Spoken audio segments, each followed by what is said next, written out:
sekarang ini terjadi dengan sebutan-sebutan kadrun, orang bilang, kenapa bangsa Arab jadi dibenci sama ada beberapa kelompok tertentu di Indonesia? Yang pertama, dalam catatan saya, bangsa Arab manapun itu tidak ada pernah konflik dengan native.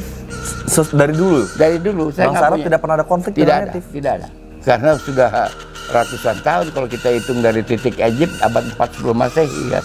Dengan adanya tokoh-tokoh dan elit politik yang juga ikut menciptakan kondisi kebencian terhadap Arab, menurut Babe apa kepentingannya dalam ya kan? Arab itu diidentifikasikan sebagai Islam di sini. Jadi tidak terlepas dari politik anti-Islam. Tidak lepas dari itu.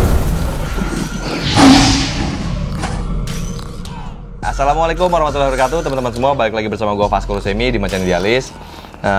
Bareng Babe Ridwan Saidi lagi. Gue mau diskusi sama Babe mengenai bangsa Arab datang ke Indonesia. Nah, sementara itu kan kita sama-sama tahu ya, sekarang banyak banget elit-elit politik di Indonesia itu seperti kayak ada yang membuat narasi untuk kebencian terhadap Arab. Membuat kebencian-kebencian itu terjadi.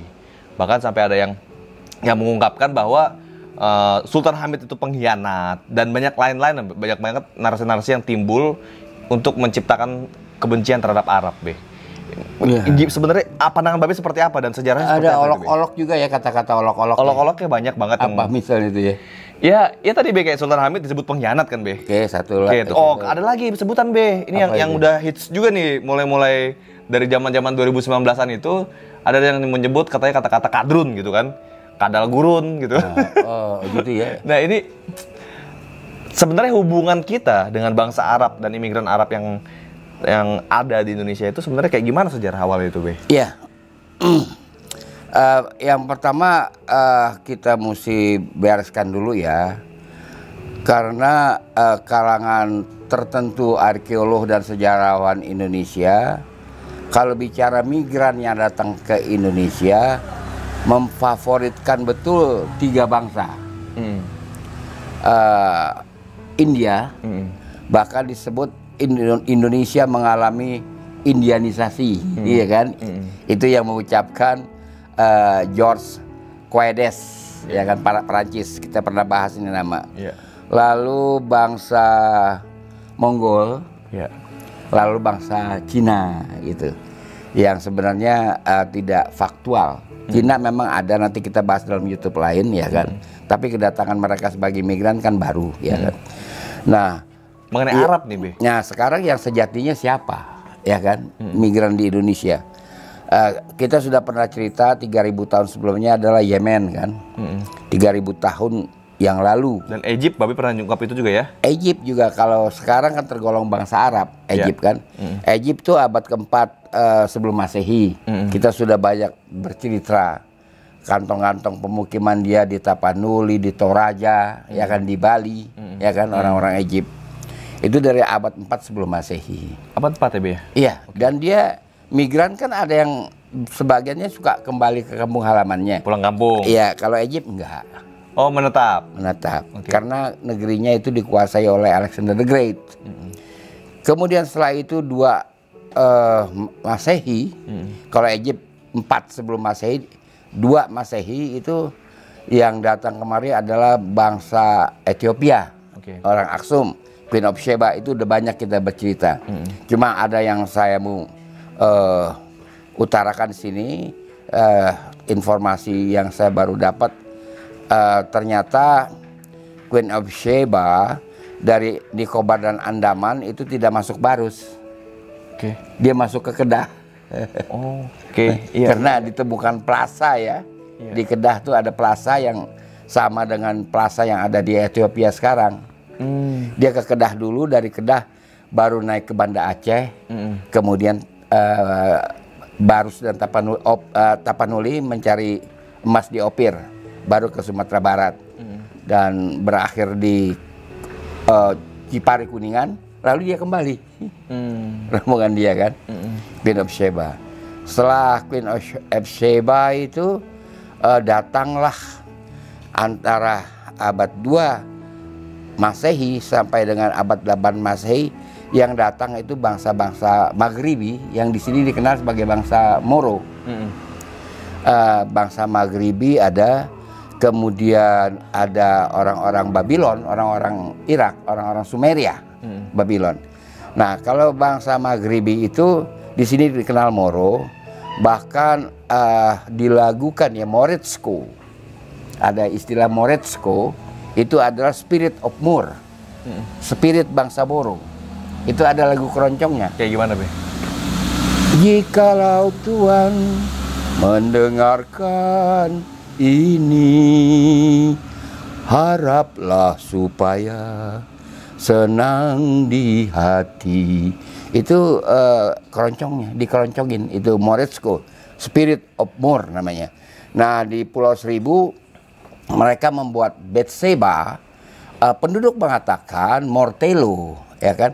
Harusnya lidah penduduk itu diikut dan dicari apa maknanya Mortelo. Mortelo kan Morotelo mestinya. Itu adalah telaga orang-orang Moro. Itu Betseba, pemandian. Pemandian ya. Tapi arkeolog bilang ini benteng Portugis kan gitu. Lalu penyebaran orang-orang Moor itu luas. Oke. Kalau misalnya orang yang datang dari Sudan, ya kan, lebih spesifik di sini sebut Mundari. Mundari itu adalah salah satu farm yang cukup besar di Sudan, sampai sekarang ada farm Mundari. Misalnya yang ikut perundingan dengan Wak Hitam, dengan Portugis itu Mundari namanya, kan? Dengan Wak Hitam atau dengan Wak Hitam?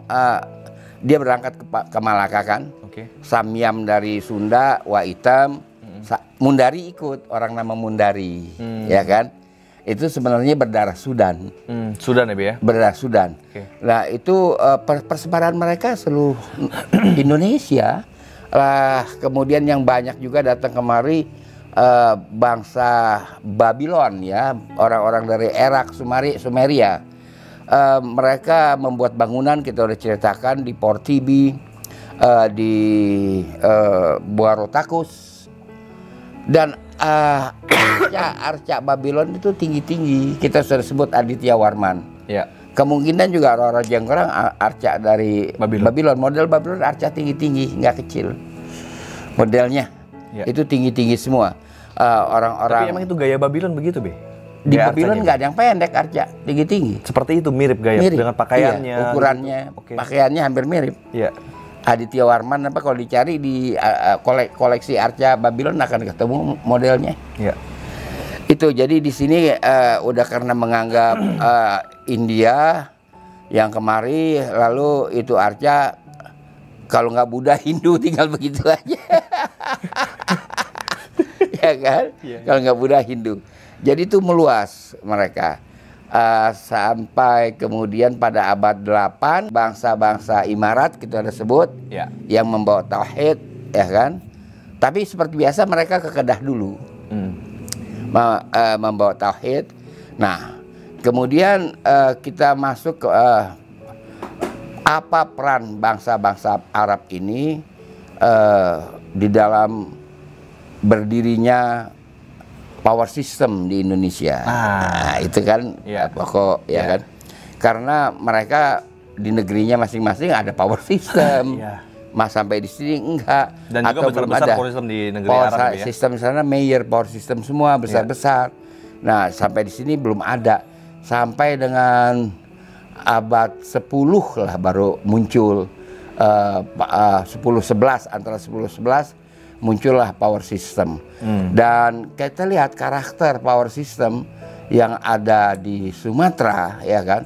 Kita mulai dengan apa itu Samudra Pasai, Aceh, kemudian Kesultanan Aceh setelah Istanbul 1453, Pagaruyung, Siak kan kerajaan dulu, Palembang. Itu yang tampil semuanya native, orang-orang asli.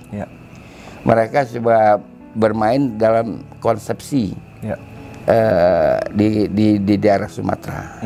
Tapi hubungan akrab. Saya kira banyak komunitas Arab di Sumatera kan? Iya kan? Hubungan akrab. Di Jawa, kalau kita lihat di Jawa, kita ambil Jawa Barat ya. Jawa Barat itu kerajaan Sunda Pakuan bukan Arab.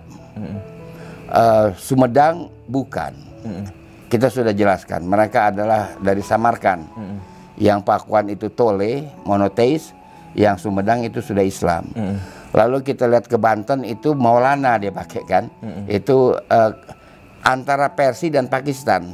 Tapi kita punya pendekatan, berdirinya kerajaan itu mesti ada duit kan. Maka Persia lebih mungkin daripada Pakistan. Itu Maulana semua. Lalu itu bergantian dalam bentuk emas ya, emas. Ada tokoh Sultan Banten yang terkenal yang dikasih julukan Tirtayasa, namanya itu Kiani Hebi. Itu Maghribi, Afrika Utara, bangsa Arab, Afrika Utara. Kiani Hebi inilah yang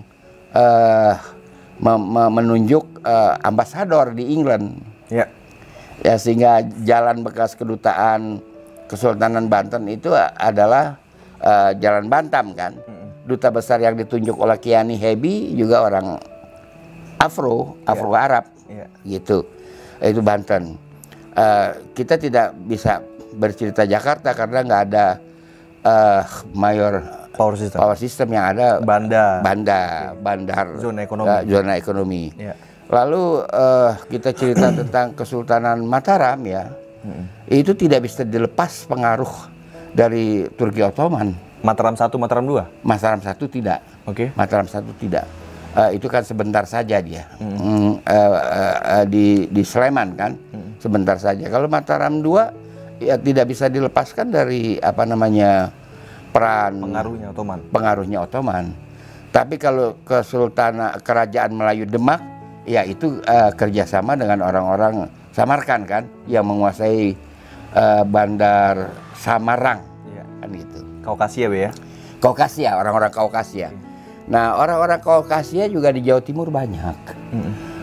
Mereka boleh karena menguasai dalam arti berperan di daerah-daerah zona ekonomi Tuban, Gresik, Panarukan, Pasuruan, Tapal Kuda. Bagaimana dengan kerajaan Kediri dan kerajaan berlanjut dengan kerajaan Singasari? Itu kerajaan orang-orang Khmer abad 10 juga. Karena orang Khmer itu waktu sudah kaya. Tapi tampaknya dia gagal mencari emas sehingga akhirnya dia memproduksi tembikar. Tembikar dia produksi.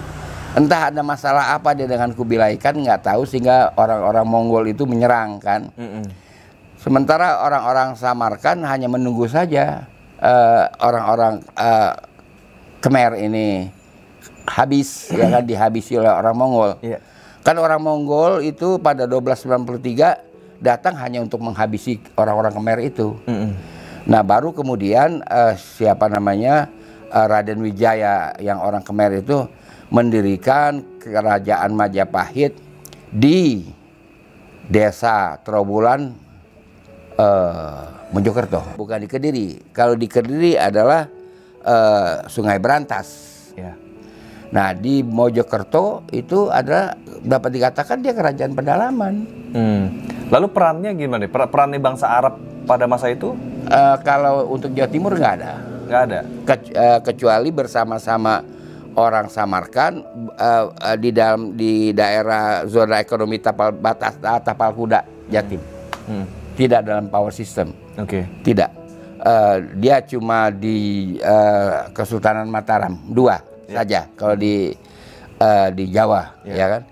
Lantas kita bercerita tentang orang-orang Kaukasia yang ada di Tapal Kuda itu. Mereka mendirikan Majapahit yang penggemar-penggemarnya ya, kalau istilah sekarang apalah. Fansnya itu luar biasa menggambarkan Majapahit, terutama Muhammad Yamin. Kalau kita sudah pergi itu kan kerajaan di pedalaman, jauh dari jalan air. Nah, kenapa dia diserang oleh Tuban, Ronggolawe? Nggak lama setelah dia berdiri kan diserang oleh Ronggolawe kan. Diserang Ronggolawe menurut saya adalah perebutan lahan emas. Memang tidak banyak di daerah Mojokerto itu sumur emas. Saya dapat kiriman itu video ya. ada 3 sumur ditemukan, tapi ya ternyata sumur itu ditinggalkan karena deposit emasnya terlalu tipis. Iya. Emas yang paling banyak di daerah Banyuwangi, dan di situ power system yang berdiri adalah Belambangan. Belambangan bukan Arab, ya kan? Apalagi India bukan. Belambangan itu dia Native? Tidak juga, karena untuk pertahanan dia melibatkan orang-orang Portugis. Nah, saya mendapat informasi kemungkinan besar dia Parigi, Katolik. Kemungkinan besar. Nah, dia menguasai tambang emas di Banyuwangi kan. Dan dia berperang juga dengan Majapahit. Saya kira rebutan sumber emas. Nah, Majapahit yang digambarkan oleh Muhammad Yamin, Profesor Muhammad Yamin, juga oleh Bung Karno, gedenya luar biasa. Itu hanya 150 tahun aja umurnya, habis, ya kan? Kalau dibandingkan dengan Pagaruyung, 900 tahun loh. Dari abad 11 ya, Be, ya? Iya. Sampai abad 19. Sekitar 18-19 tahun, abad. Sekitar 8 atau 9 abad. Itu kan panjang dibandingkan dengan Majapahit yang sampai 2 abad. Tapi kan katanya besar, Be, Majapahit, Be. Iya, itu penggemarnya mengatakan begitu, ya kan? Penggemarnya mengatakan begitu. Penggemarnya, Be, ya? Iya, yang bilang begitu.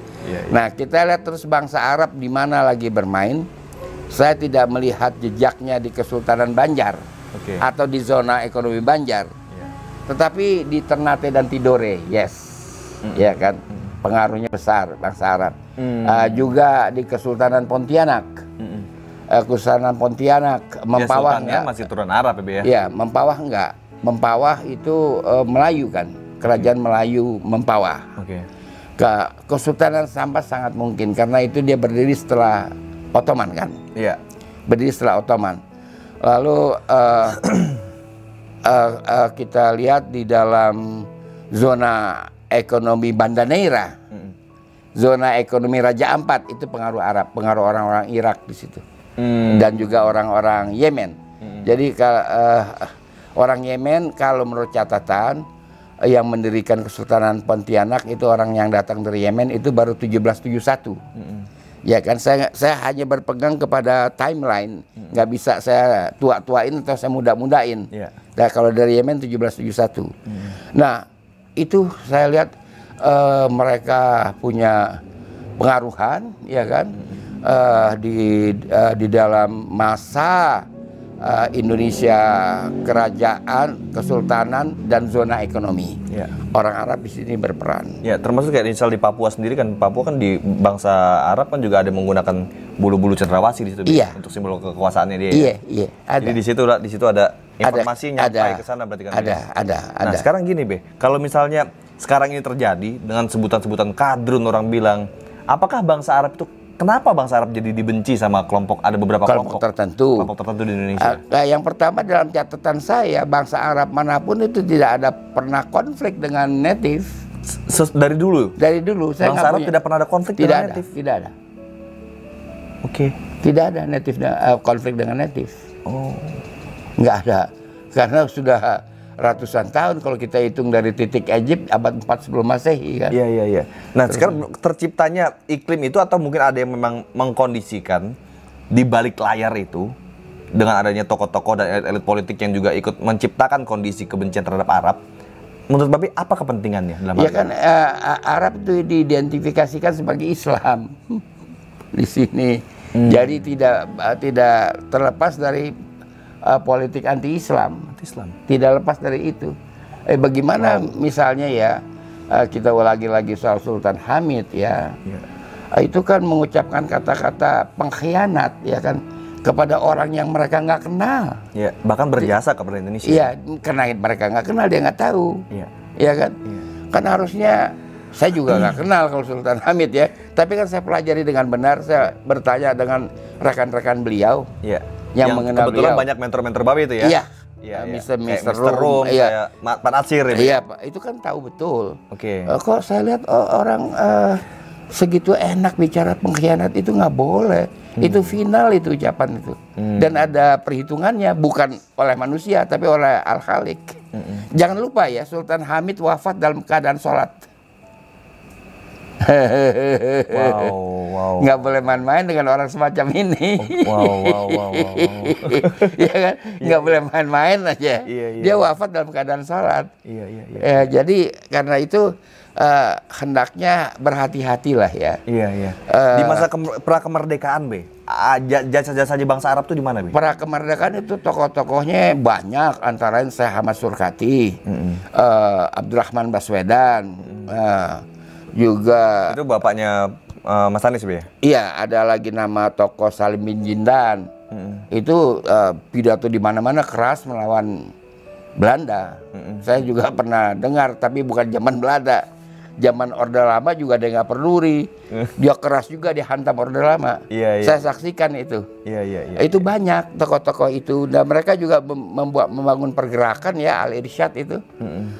Jamatul Khair, Al-Irsyad itu pergerakan-pergerakan mereka yang berdiri pada 1905, Al-Irsyad 1914. Itu juga gerakan-gerakan yang bersama perkumpulan Islam lain, perkumpulan nasional yang lain, Islam dan nasional, menegakkan Republik Indonesia, berjuang untuk Republik Indonesia. Walaupun sesungguhnya sebenarnya nggak ada alasan buat kita membenci kelompok Arab sebenarnya, Be, ya, imigran-imigran Arab yang ada di sini. Begini ya, saya nggak temukan dalam kajian saya ada orang Arab yang berkhianat terhadap RI. Nah, ini menarik berarti, Be, ya. Tidak ada Babe menemukan orang Arab, bangsa Arab yang berkhianat terhadap RI, terhadap Indonesia zaman Belanda, perjuangan zaman Belanda, atau terhadap RI setelah kemerdekaan. Nggak ada tuh, Be? Nggak ada. Oke. Bahkan kayak kelompok, misalnya kayak Martak pun dia menyumbangkan rumahnya untuk menjadi rumah proklamasi, Be, ya? Iya, walaupun dia orang Kaukasia ya. Oke. Dia menyumbangkan untuk rumah Bung Karno, ya kan, yang kemudian jadi tempat proklamasi.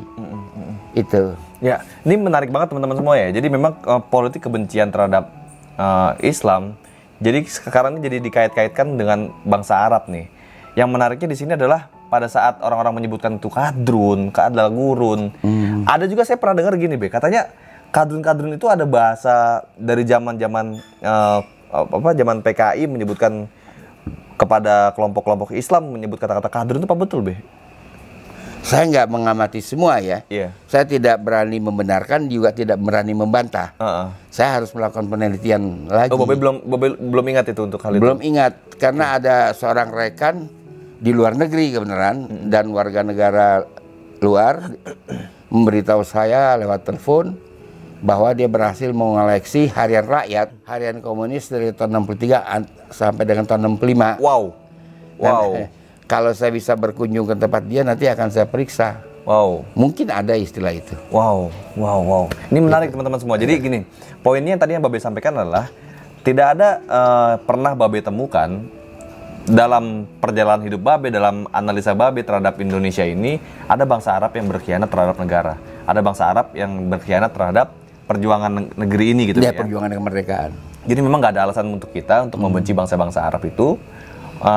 Mereka mau bercampur kok dengan kita, dan apalagi kalau misalnya ini hanya sekedar seperti ada peran di belakang layar untuk membuat politik anti-Islam. Ini berbahaya banget. Karena Indonesia mau nggak mau ya memang mayoritas Islam. Jangan sampai yang menjadi kayak apa, Be, ya, menjadi kayak tumbalnya jadi bangsa Arab yang dihajar biar menyerang kelompok Islam. Jangan sampai begitu teman-teman semua. Jadi kita pemuda Indonesia, khususnya golongan milenial, harus memahami sejarah bagaimana negara ini bisa terjadi.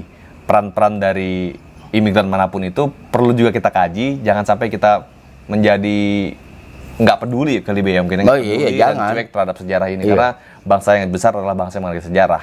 Dan apabila kita mencintai sejarah, maka sejarah akan mencintai kita. Nah, teman-teman, tulis di kolom komentar apa pendapat kalian mengenai bangsa Arab yang yang menjadi bagian daripada bangsa Indonesia. Yang menjadi bagian dari bangsa Indonesia yang sekarang seperti kayak diolok-olok, ya, sama beberapa kelompok tertentu. Gitu, Be, ya. Tulis di kolom komentar bagaimana pendapat kalian mengenai hal itu. Jangan lupa like dan share video ini. Sebarkan video ini dan pastikan lu udah subscribe dan klik tombol loncengnya biar lo terus update di Macan Idealis. Assalamualaikum warahmatullahi wabarakatuh. Salam.